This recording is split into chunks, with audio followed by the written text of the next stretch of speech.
కొత్త ఆశలతో పాటు సరికొత్త తీపి కబుర్లను మోసుకొచ్చింది. నయా సాల్ నయా రూల్స్తో చాలా వర్గాలకు మేలు జరగనుంది.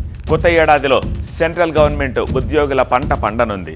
ఇక గృహిణులకు కూడా స్వీట్ న్యూస్ అందిస్తోంది సెంట్రల్ గవర్నమెంట్. 2026 ప్రారంభంతోనే దేశంలో పలు ముఖ్యమైన మార్పులు అమలులోకి వచ్చాయి.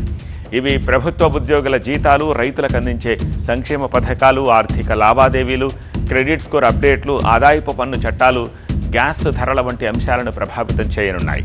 ఈ మార్పులు సామాన్య ప్రజల జీవితాలపై ప్రత్యక్ష ప్రభావం చూపనున్నాయి. ఇంతకీ ఏమిటా మార్పులు? ఇవాల్టి నుంచి అమల్లోకి వచ్చే ఆ కీలక మార్పుల గురించి ఒకసారి డీటెయిల్డ్గా చూద్దాం. కేంద్ర ప్రభుత్వ ఉద్యోగులకు 8వ పే కమిషన్ అమలు. 50 లక్షల మంది సెంట్రల్ గవర్నమెంట్ ఎంప్లాయీస్కు ఇది గుడ్ న్యూస్. ఇక 25 నుంచి 30% వరకు జీతాలు పెరగబోతున్నాయి. రైతులకు ఫార్మర్ ఐడి కంపల్సరీ ఇవ్వబోతున్నారు. ఈ ఐడి లేకుండా సంక్షేమ పథకాలు అందవు. ఇక యూపీలో ఇప్పటికే అమల్లోకి వచ్చాయి ఈ రూల్స్. పాన్ ఆధారిత లింక్ చేయకపోతే ఆర్థిక లావాదేవీలకు ఫుల్ స్టాప్ పడినట్టే అని చెప్తున్నారు. ఇక సిబిల్ స్కోర్ వారానికోసారి అప్డేట్ అవుతుంది.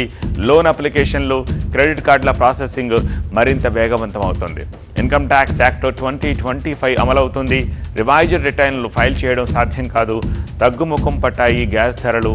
ఎల్పిజి, సిఎన్జి, పిఎన్జి గ్యాస్ రేట్లలో తగ్గుదల కనిపిస్తోంది.